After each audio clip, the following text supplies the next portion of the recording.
Okay, my name is Dennis Speed. On behalf of the LaRouche Political Action Committee, I want to welcome you all here today. There's a lot of different things going on. There's something that's very crucial that got brought up in our dialogue last week by Mr. LaRouche, and I don't know if he'd like to start us off, because I know he had a conversation with his associates this morning where he reiterated a matter that he had been bringing up this Tuesday. So, Lynn, would you like to start us off and sort of let us know what you've been talking to people about? Well, I'm concerned about the way in which we think and how we organize our mind to bring it in accord with what we should be thinking. And that's my concern. So a Quaker statement, you know. I don't know how many people here have been at Quaker meeting, but let's put it this way. It's time to go to the questions and answers. It's time to go to the dialogue. So let's go with the first question. Okay. Hi, Lynn. Alvin here. And what you just referenced and what you've been speaking with people about was you mentioned this in your policy committee meeting on Wednesday. Now, you have, I want to try and be focused and not introduce too many things in one subject, but the latest, most recent, I think, significant development in the flanking maneuver to get the 28 pages released, where now new details have been exposed very directly on national television, where no names, but that Saudi officials, at least 6, were directly involved. This from John Lehman. So when I consider what you're talking about, the Putin outflanking all his successful moves and very strategic, as opposed to the only way an Obama and the British can blunder and create chaos, they can only repeat their own history. I think of this flank now, but what struck me most, and I'm questioning myself, is you raised in the policy committee meeting, do we have, as an organization, and I do consider myself a part of this organization, the intellectual capabilities to actually see this thing through? And I'm certainly, frankly, questioning that within myself, particularly since we're now going head against all the forces that are related, that a flanking maneuver like the 28 pages could bring down. Yes, that's exactly it. You just take that one example, which is common to most of us who are discussing this matter here today. That posing of that question in that form helps us to understand exactly what it is we wish to put across. And that's it. You have to present ideas which are relevant to mankind, and are relevant to mankind in the respect that they inspire people to make discoveries of what their own mind can accomplish. Thank you. Hi, Lynn. So on this past week on Monday, I attended a lecture given by a China expert, one of the China experts in America. His name is David Shamba. He's a total CIA operative. And this lecture on China was a total attack on China, and which I don't want to go through because it's the typical Western, the typical British biased view on China. And then in the question and answer, somebody posed him a question about U.S. provoking a war with China. Do you think it could happen? And he said, yeah, I could. He said that, yes, I can see it happening. And he said we should not be afraid of it, that the United States should not be afraid of a war with China. And that, you know, China's militarizing these islands. We think Philippines should occupy these islands. So we should pretty much bring it on. Now, that's not the shocking part. The shocking part is that this room, which was made up of institutional contacts, certain diplomats, ex-diplomats, nobody spoke up. There were gasps. There were some people under the breath saying, "Oh my God," I could hear that, but nobody said anything. And at that point, I very loudly, because I was sitting in the third row, and I could look at him. I said, "So you're saying we should start a conflict, a thermonuclear conflict over a bunch of islands?" And so he was really surprised, and he said, "Oh, it would never turn thermonuclear. What are you talking about?" So there was a back and forth between him and myself, which was very useful, and which was very useful. And I had a lot of people come up to me later and say that was very good, that was very useful. But why do you think that people don't confront insanity like this? Well, I think it's a commonplace area, in the sense that only when people who are actually capable of leading can locate the sound which must be placed to achieve the purpose, the intention. In other words, people cannot simply speak off and sound off, so to speak, and actually achieve what this intention was, the intention of dealing with the development and protection of mankind's development. Most people can't do it. Only a limited number of people who hit the right note and understand what the right note is, then you can sound off and read off the actual reality that must be understood. Thank you. Next.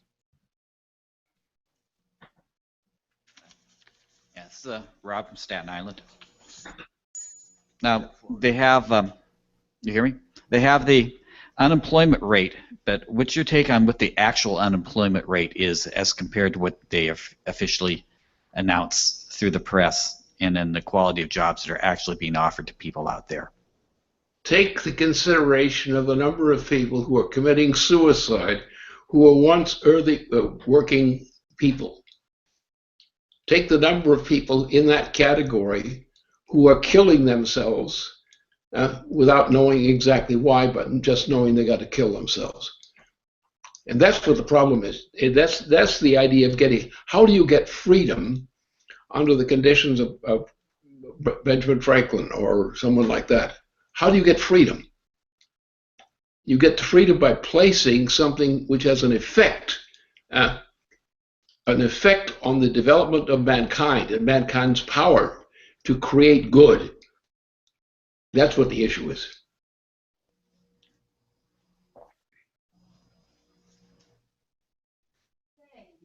This is Johanna in Manhattan.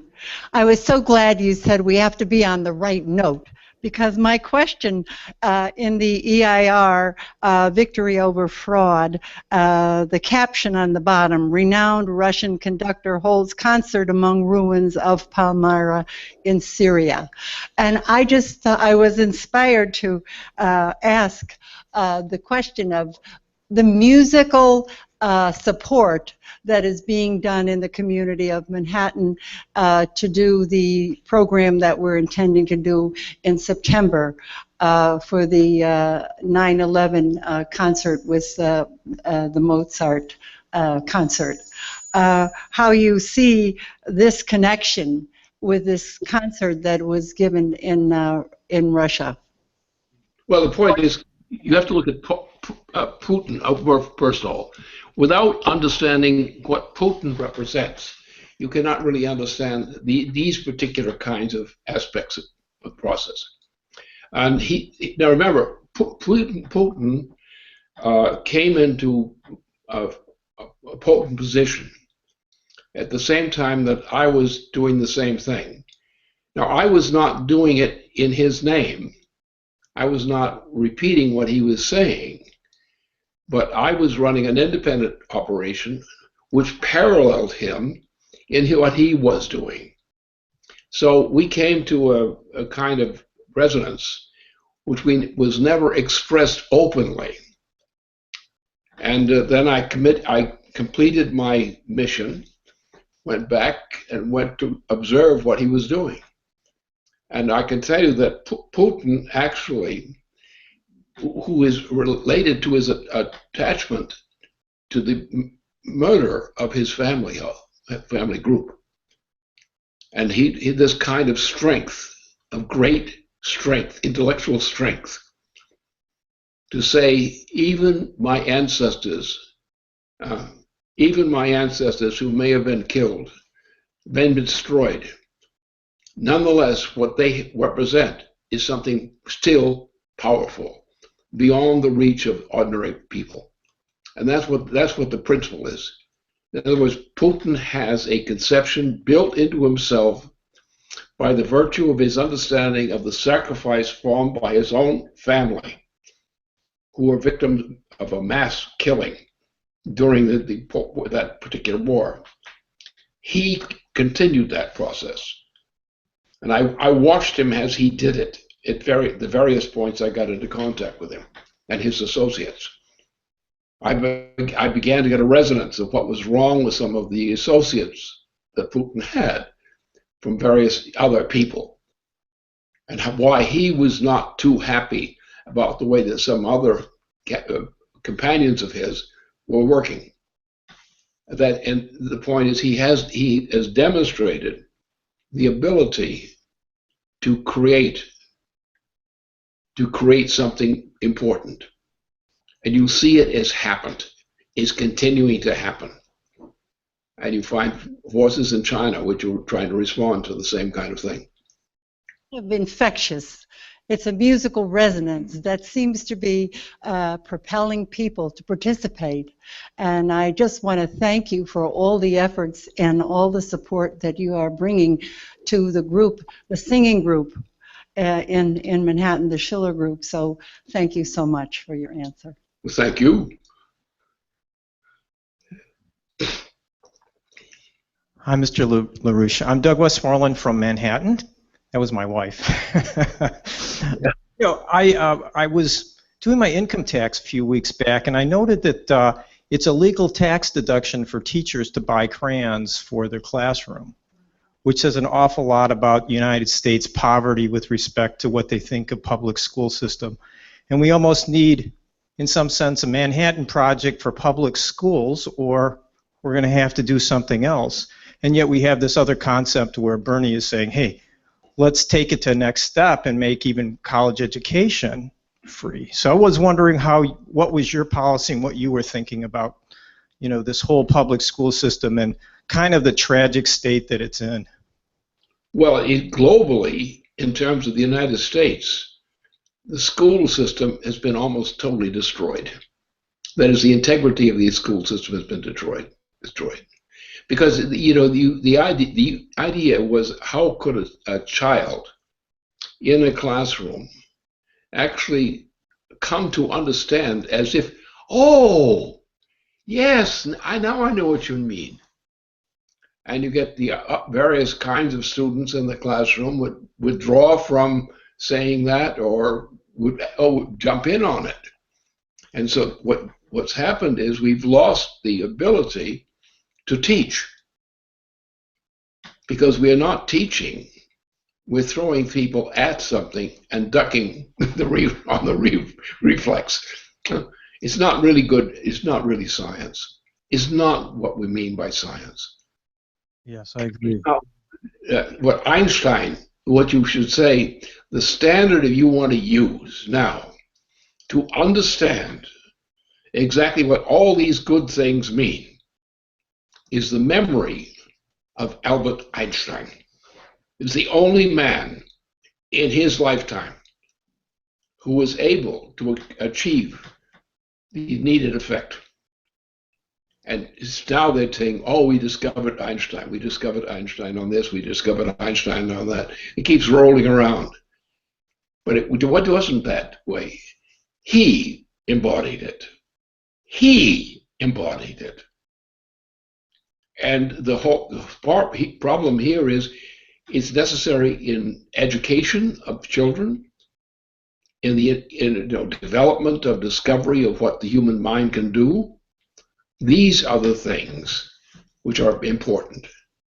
Everything else is simply an excuse for I hope I'm saying the right thing. So would you change the way that teachers teach, or would you fund the system more? Now, these days, yeah, there are only a few exceptions. Remember, Bertrand Russell, most of the education of people in the United States and in Britain and Europe are under the influence of what? Of trash. The trash of Bertrand Russell. Bertrand Russell's influence came en masse. You just have to think of the 1920s. In the 1920s and on, within the 1920s, we had a degeneration of the minds of people who were called teachers, taught as being the great models for mathematics, science in general. Einstein was the exception, the notable exception. Well, thank you very much. Okay, next question. Hi, Lynn. So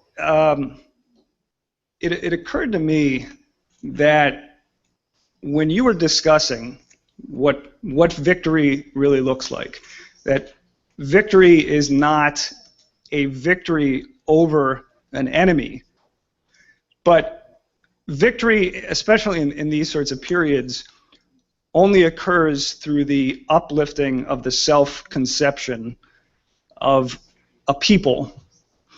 It occurred to me that there's a process going on right now which has been taking place in Yemen since about late March, organized by a grouping there who's been reading, they've been reading this, the Arabic translation of our New Silk Road Becomes the World Land Bridge report.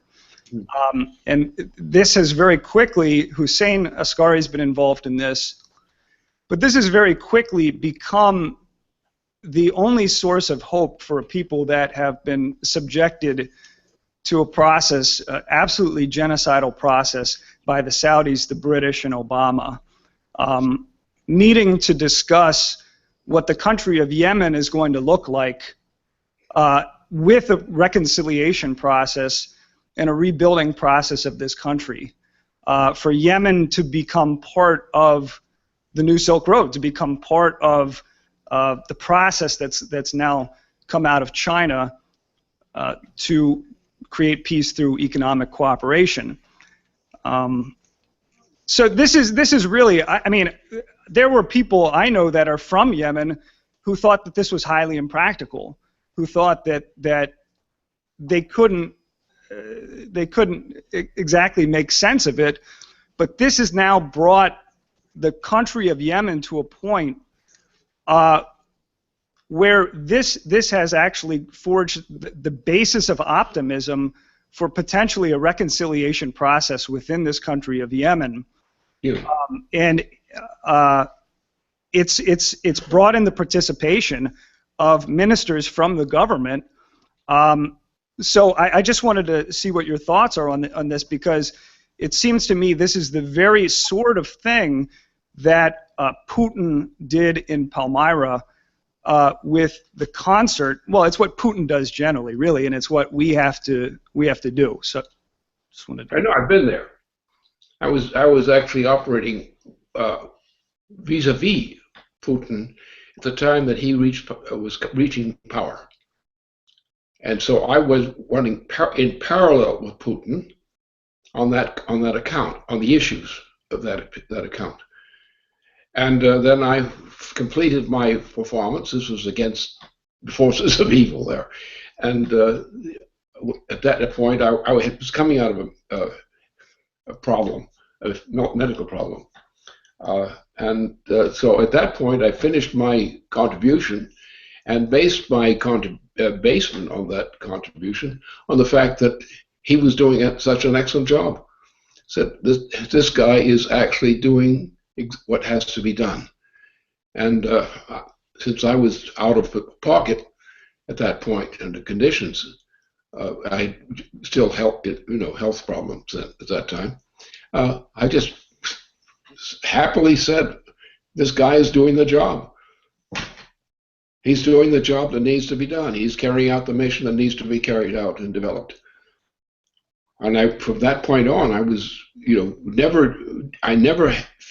that time, I have never doubted what Putin means, what his work means, what he carries within him. Remember, he comes from a family that was almost wiped out of existence, a family, during the wartime period. And he's there. He's still living in that way. He's acting and operating on that way. And other people are attracted to him for that reason, because he represents a quality of trustworthiness which is very rare in humanity generally. Thanks. Okay, next. Hi, my name is Pete Rosado.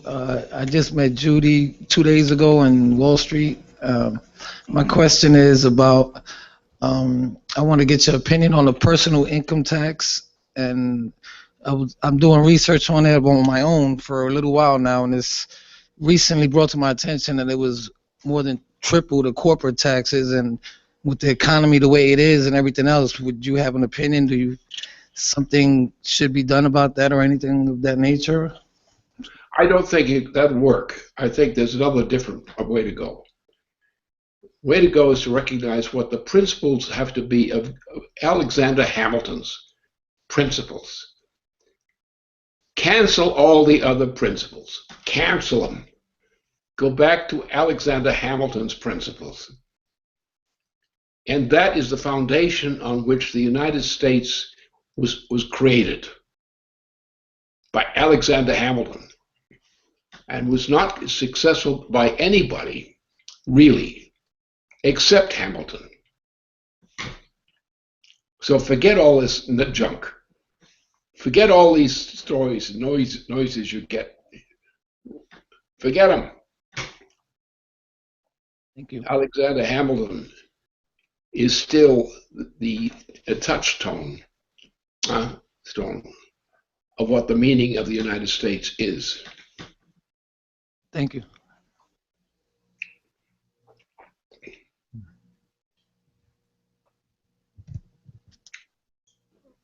Hi, Lynn. This is Tori Hall from New Jersey, and my question today revolves around kind of the conversations that I have on like a daily basis revolve around, where am I going to buy a house? What are my goals? What are my personal goals that I'm going to do with my life? And the big decisions that people seem to have are, okay, what kind of car am I going to drive? What kind of house am I going to have? Where am I going to live? This type of thing. So we look at what Putin's doing, what Hamilton had done with his life. These were not the questions that they asked themselves, particularly. And so how do we get people on a mass scale, like within the U.S., to think like these guys? Well, you have to be like them. You have to be devoted to a mission like that which they had adopted. And the people who are able to do that are in society generally, particularly in the United States, very rare. So you have to get out of all those categories and do something and be something which is very rare. Achieve it if you can. Thank you. I guess. Hi, it's Diane, as you know. I have two questions, one from me and one from Elliot. but given that Hamilton has come up, I think I'll go with Eliot's first. As you may know, there's been a bunch of slanderous articles about you in the last couple of days, one of which is apparently appearing in the New York Times today, where it's ostensibly about Hillary Clinton and little green men and conspiracy theories, and she's going to release some papers on UFOs or something or other. And in the middle of it, they just can't help but mention you, which I think is ostensibly the purpose of this attack. Now, what Eliot said, there's been various things said about this, including that the guy who wrote the article has written a number of science pieces and is probably very alarmed about what Keisha is doing to revive the space program and what Putin is doing. And then Eliot says, I would add the following. I think there is an incipient tendency for a revival of the institution of the presidency, as you designed the Manhattan Project around the conception of Hamilton and the implications of Hamilton to organize a functional presidency. At the 11th hour, if not 1 minute to midnight, we see a resonance to Putin coming from a more aggressive East-West Accord Committee and broader war avoidance circles. We are organizing and intersecting a burgeoning 28-page campaign, which is the U.S. flank on Putin's September through May calls for an international, non-aligned alliance against terrorism or fascism. Institutional elements which will respond to our science driver Revive NASA campaign, with a resonance here to the China standpoint and the China, Russia, India orientation. I think the specter of you, LaRouche, organizing this process embedded within the Manhattan-centered living memorial idea and coral-driven cultural battle has our enemies unnerved and reactive. Well, I think the reactiveness comes in a somewhat different direction than what your remarks suggest. What's happened, I was thrown into prison to get me out of the case, and people thought that they had successfully thrown me into prison. Then they said, well, we leaked him out. We let him go out. He's no longer a figure. He's no longer an influence. He's no longer a leader in politics. And there's, up to a recent time, that has been the pervasive agreement among even the members of our nominal organization. You will find that most of the people who call themselves followers of what we have done as our organization are not in accord with that at all. What has happened is that what we've managed to introduce, with the aid of the action by Putin, because everybody knows internationally what my relationship is, our silent relationship between Putin and me. Because the silence is not necessary. The evidence is there. And what you saw recently from Putin's leadership, you saw that is what has scared the unholy you-know-what stuff. Good. Now this is Diane speaking.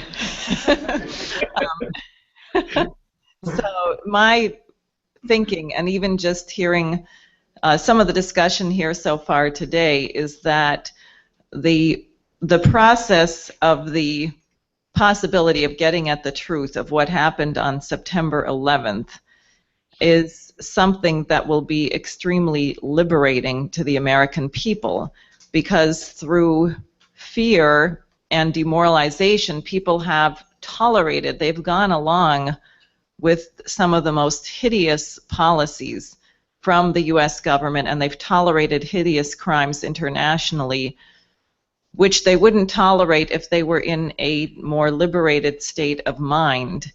And part of this is also reflected, and I just want you to know, it's interesting, after this event, we have a Musikabend, which is called Save the African American Spiritual.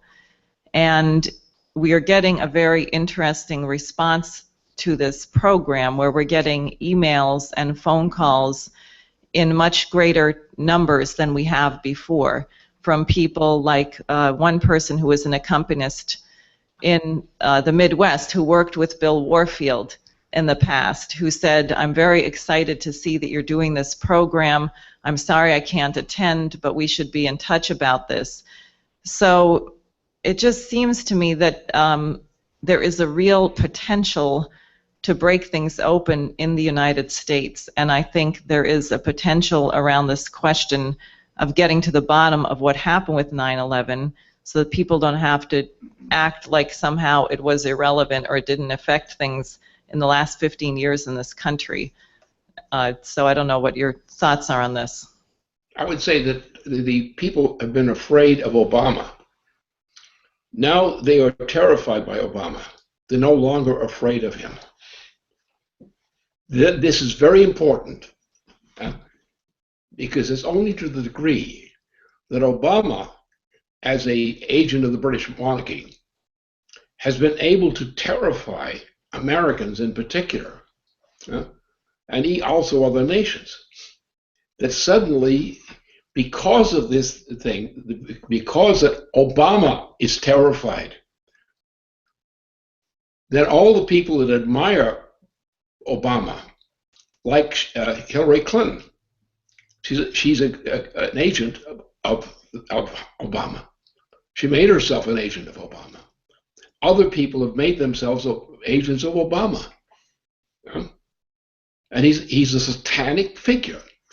He's from the beginning of his career to the present time has been consistently a satanic figure.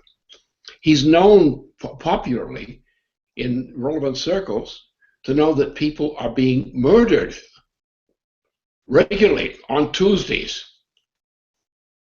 by Obama. That's part of the operation. So now we have a situation where the people have no choice. Now they find out that what they have no choice they should have no choice of. They find out that Obama is no damn good. And that's what the change is. And you'll find that people who have not been afraid of me are now becoming quite afraid of me.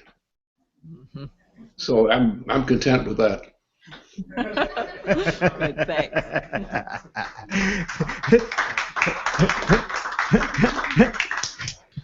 Mr. LaRouche, this is Rick from Bergen County, New Jersey. I wanted to ask you if the 28 pages, if there's follow-through on the 28 pages, and that opens up a new investigation of the 9/11, theoretically, this could give rise to a lot of deep questions about the nature of American government and the overall situation, and it should, if we get to that point. My question is, how do we keep the follow-through going based on this issue to make sure that we don't stop at simply criticizing the government and making a few fixes here and there, but that we can go and follow through so that we have what I believe you've said is a legal overthrow of a degenerate, illegal government. So how do we go with the follow-through to bring it all the way?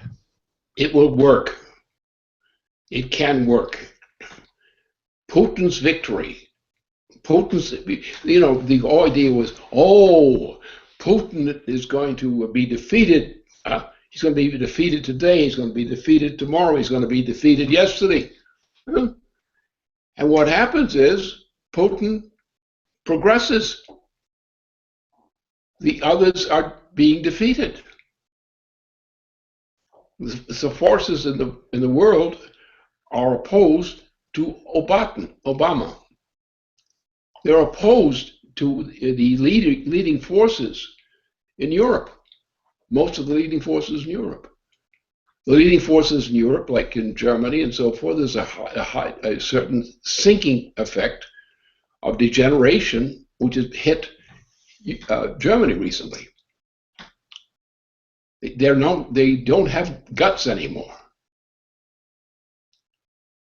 You see, Hillary, Clinton is a degenerate, and we find that others in Germany are also degenerates. Some of them. So therefore, what we depend upon are those forces in different parts of the world who recognize that this is what we're dealing with. We're up against evil, and we know the only cure is for evil is to accomplish good things. That's what works. That's where the enemy gets mad. That's where the enemy gets scared. When you represent an agency which has the good qualities needed to get rid of the evil forces, that's when the evil people get very, very angry. And that's what you're seeing. Okay, thank you.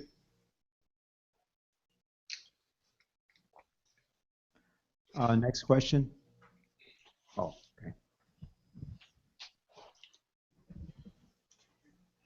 Hi. Good afternoon, Mr. LaRouche. This is Jessica from Brooklyn. How are you? Well, I'm not quite sure. In physical health, not too good. In intellectual health, rather happy. Good, very good. Okay. On Thursday night's call, I talked about an event that I went to that turned out to be a book signing for a person named Amy Goodman, she calls herself an independent journalist, and she runs a show called Democracy Now! Ironically, or maybe not so ironically, her book is also called Democracy Now! And my intention was to get into the question and answer period and talk about the 28 pages and anything else that I could pull into the question period, because usually it's very short. She went on and on about movements in America that were covered by independent journalists in a totally different way from the media, because the media is not telling us the truth. Stuff like that. She went on and on about that. She talked about 9/11 and what a horrific thing it was, how people were killed and all of that, and everybody listened. And then it came time for questions and answers, and she did not take any. Democracy Now! Right, right.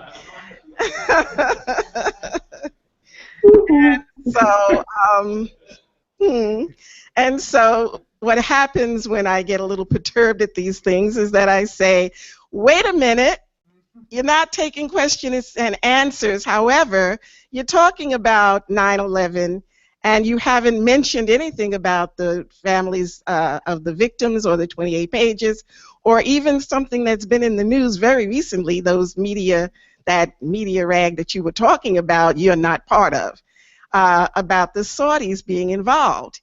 And she was, well, if you want to speak on that, you can come up, and while I'm signing the books, the books were, by the way, discounted price of $26 instead of 50 something or whatever it is.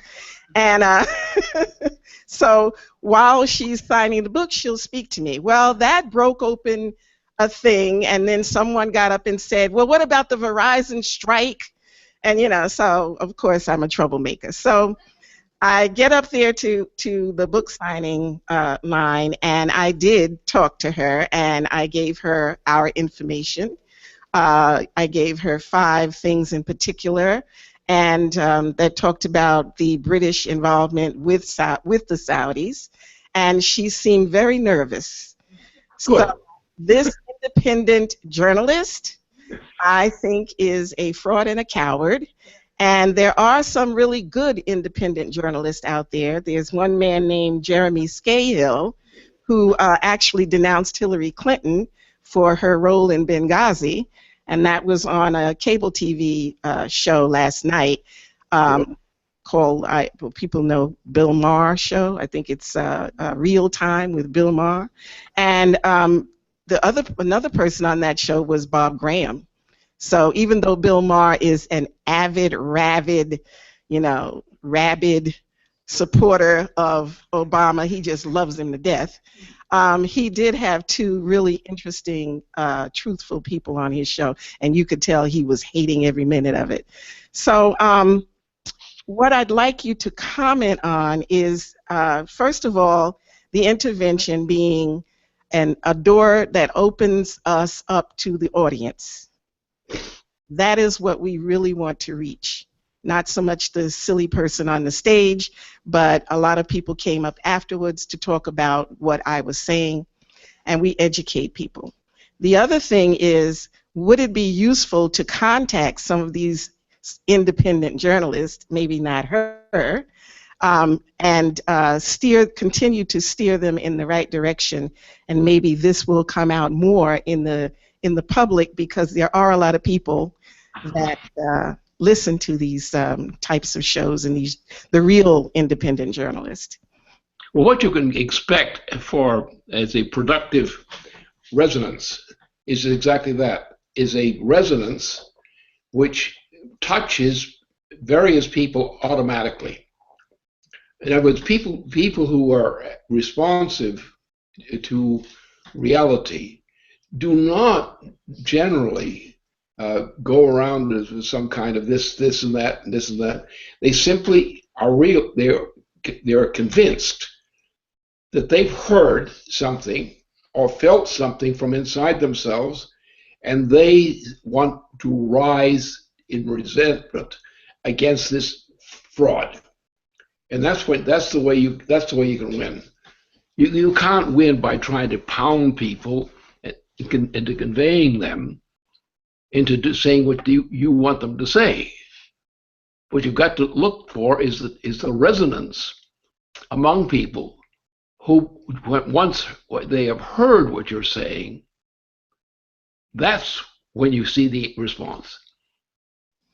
And some guy gets up and he argues against another guy, the other person, and they have a fight. That doesn't mean much of anything on that point. What means is something is when somebody is able to challenge a faker and say, "Hey, bad buddy, this is you're faking it. Why don't you quit that?" And when you do that, you will find that you'll get some support. Oh, really? That's what they're doing. Oh my God, I'm so happy that we caught them.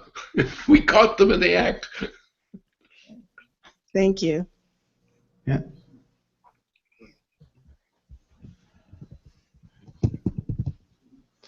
Hi, Lynn. This is Jared in New York now. Wherever you are. So my question is what you think about this coordinated attack on you and the organization it's from Los Angeles, Houston, and New York, and the role in the FBI being behind that, or what you know about the FBI and how they coordinate these kind of press attacks against people, but specifically you and your relationship to them. British Empire and the like. That's it. And now they really are. I've been getting words out that they're very excited and terrified of what I'm doing. They haven't explained why they're so terrified of what I'm doing. And maybe we should ask them to ask themselves, and then ask the question again. Why are they so scared of what I'm saying? I've been saying it for a great number of years. I'm going into the post long-term candidate at that point. I've done all my work. I've done it for years. And now I'm suddenly scared the hell out of them. How could I do a thing like that? What have I done to scare them so badly? What sin have they committed? What sin have they intended to commit? Yeah, because before they had a huge slander campaign in the 80s, tons of money, and then they decided that it was better to not slander you at all, to try to pretend that you were not involved in anything. So I think for them to come out now and start attacking you openly like this is a type of decision. Hillary, and other cases. Hillary is an agent of the Obama organization. And so, therefore, she is one of the additional characters who is guilty of these kinds of fraud. Thanks. Interesting.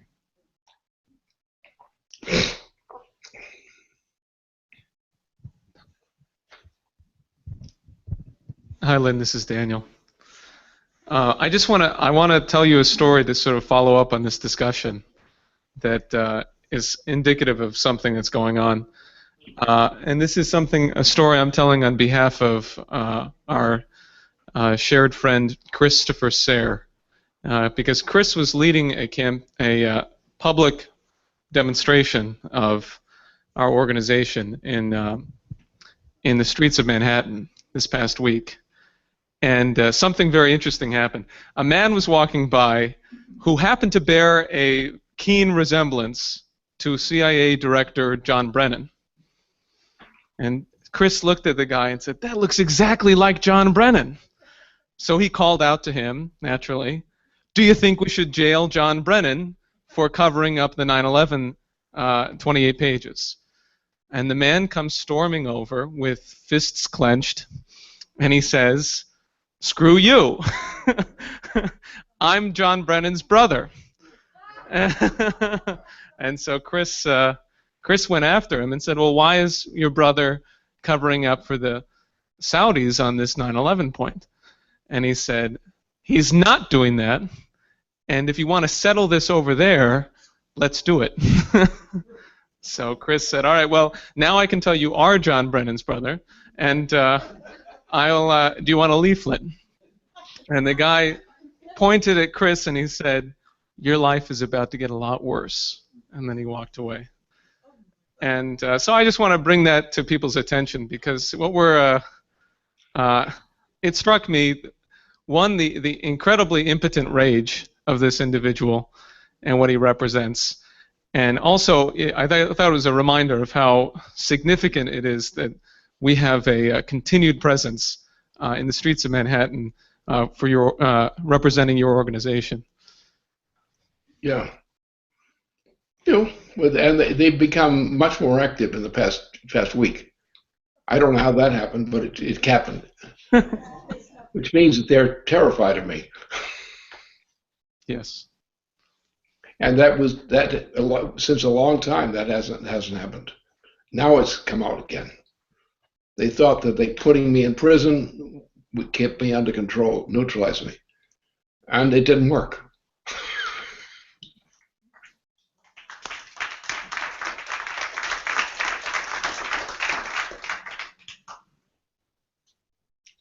Anything else?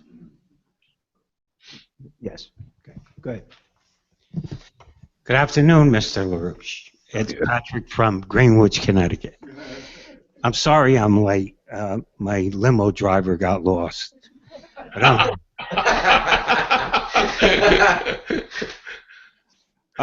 I'm still proceeding with the visiting fire departments, and this week I will set up meetings with top deputy chiefs, which is more effective because it takes more people.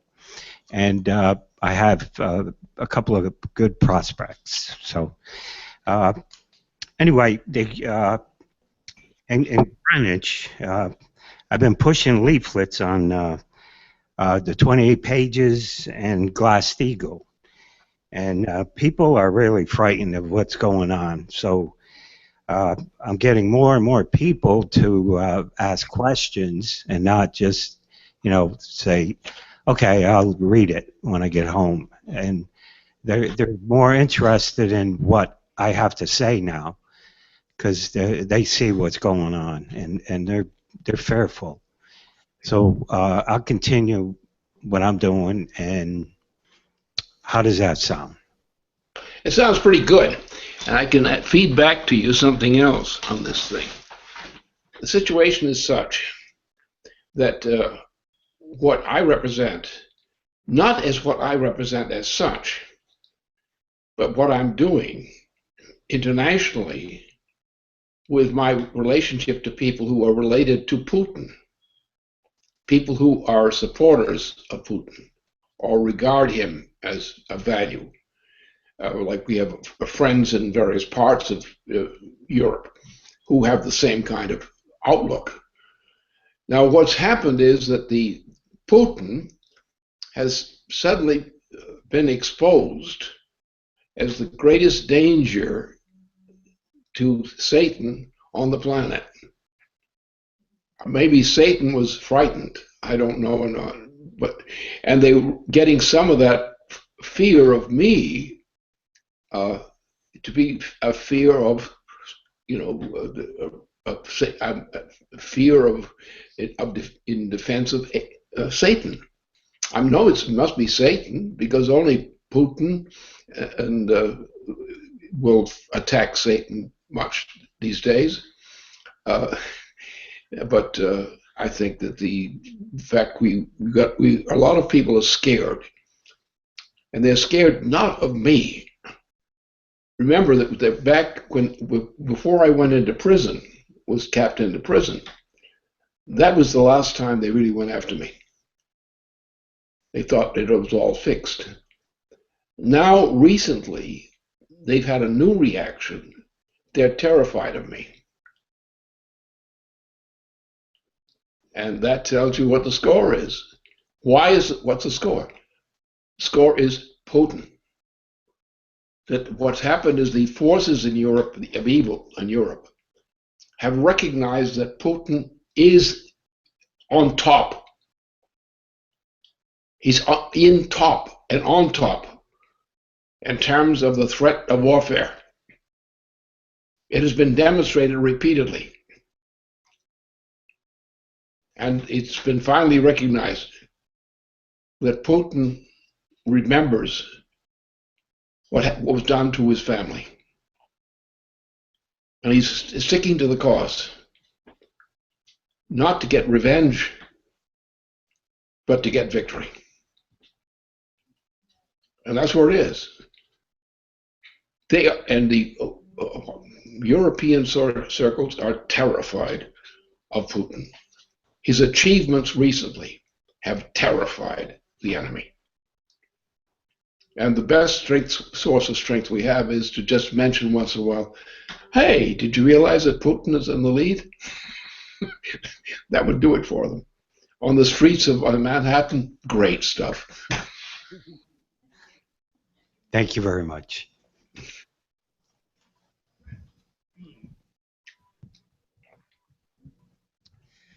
Good afternoon, Mr. LaRouche. Rod from Brooklyn. When talking to people, I can get their attention about issues, say the 28 pages, get beyond that, and say beyond to get them to look at human beings as not as animals or something of that nature. How do we get people to go beyond the issues into dealing with concepts? What you're looking for, in a sense, is you're looking for the eyes and of people who wish they could find a champion for the cause of mankind. Most people think, well, the United States is not going to do anything for humanity. Why? You had Bush, and Obama. Bush, and Obama are satanic forces. They are literally satanic forces.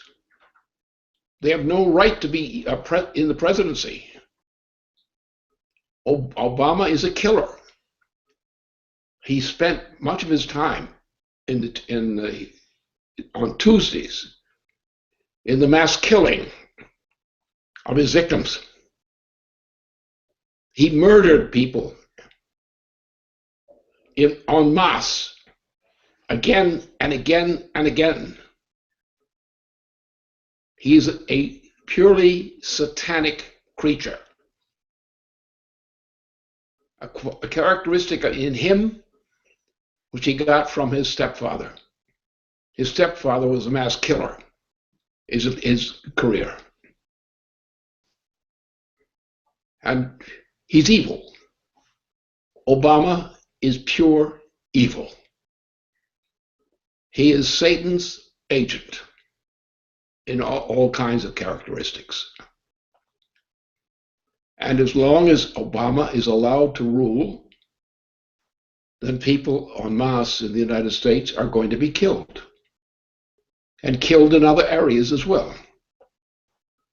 In every part of the United States, Obama is an enemy of mankind. In South America, in Middle America, he's a key leader of mass killing throughout the world. And this killer must be taken out of office. And you will find by getting him out of office that mankind will find a peaceful solution for mankind in general.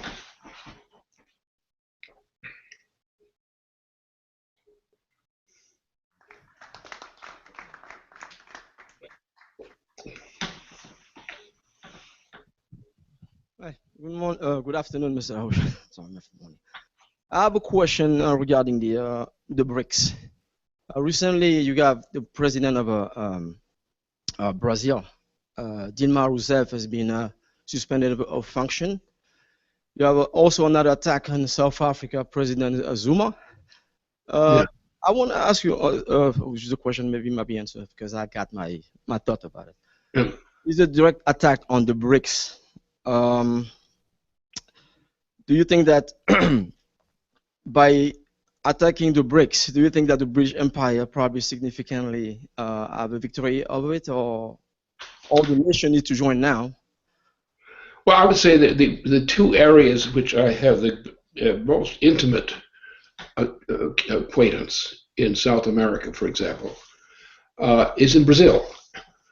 And Brazil has now, the government of Brazil has been something like a Hitler kind of thing.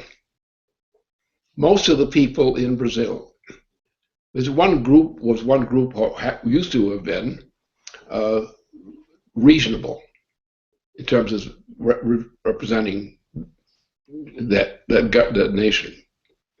But what's now coming out, with the backing of Obama and other forces, has been a destructive force which against the people of Brazil themselves. Now, most of the people in Brazil were actually victims. I lived there for a short period of time, and I know the different groups there in Brazil. I know some of them who died, and some of them who should not have died. And the Brazil governor right now, the Brazilian head of state, has been disqualified by a satanic force within Brazil. And that's that. You find in other parts of South America, you find tendencies in the same direction. And this goes beyond into other areas of the world as a whole. So the problem is that once you identify the fact that this is the case, and the leading forces in Brazil right now are satanic. I mean, these are the guys who went from work to an airplane trap, not to go down to the streets. Again and again and again. The majority of the Brazilians were victims and driven into a certain kind of commanded violation of law. And this thing is a very concerning thing, and this is what is backed up by the British. It's the British Empire. They are the backers on this thing. And that's what it is. It's of that nature. And I've had a lot of work in various parts of South America, for example. I've been in prominent roles in South America. I know these things. There's no doubt about it. And what happens is people in the United States and Britain are the ones who run most of South America. Thank you. Questions?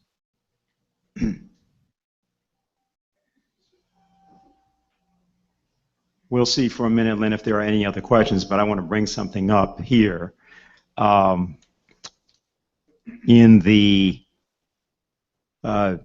wrote an article for EIR recently which described Furtwängler's confrontation with Hitler. When Furtwängler was in a room with Hitler, and Hitler told him, "You will have to cooperate with our needs as the state needs you to act as a propaganda spokesman." And Furtwängler refused. Yes. And then Hitler said, "Well, a concentration camp will be waiting for you." And Furtwängler didn't say anything for a few seconds, and then he said, "Well, in that case, I will be in excellent company." Now, it's impossible for anyone to think anything different about Furtwängler, not only because of that story, but because of the way he conducted.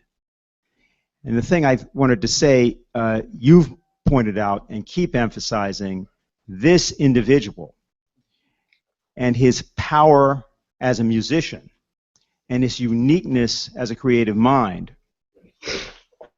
And we are doing something here, I hope, that is, with our musical program, which is informed by this, Diane's classes, and also John, as he is pursuing, carrying out a certain role with the chorus. This is a far more powerful, far more central element to all of our work. And you have talked about this over and over, but I wanted to ask you, especially given what you've said about Satan, about Obama, and about the issue of evil, to comment here on your view of this matter. Yeah, the problem is that Satan is controlling the United States government right now. And what you see is people of all kinds of walks of life in our government's circles. You find out most of them go into two categories. One is they are evil, and most of members of Congress have something of evil in them. Why? Because they've adopted it as a policy, as something to wear. And the others are simply evil as such. They are satanic. They are, in terms of history, they are agents of Hitler. They are people who follow the course of Hitler, the model of Hitler, as Hitler was given direction by the British monarchy. Remember that the British monarchy created Hitler. And Hitler created Obama.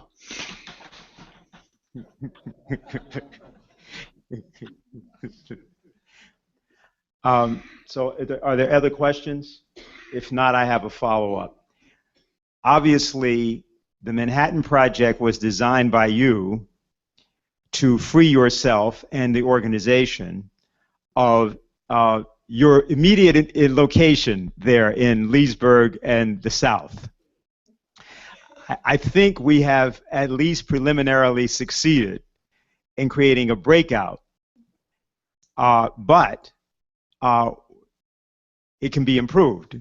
So I wonder if you have anything to say about how you think we ought to get our forces here.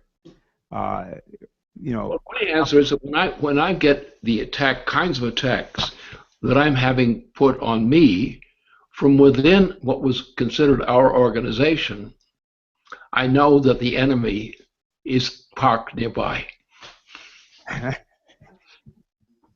Okay.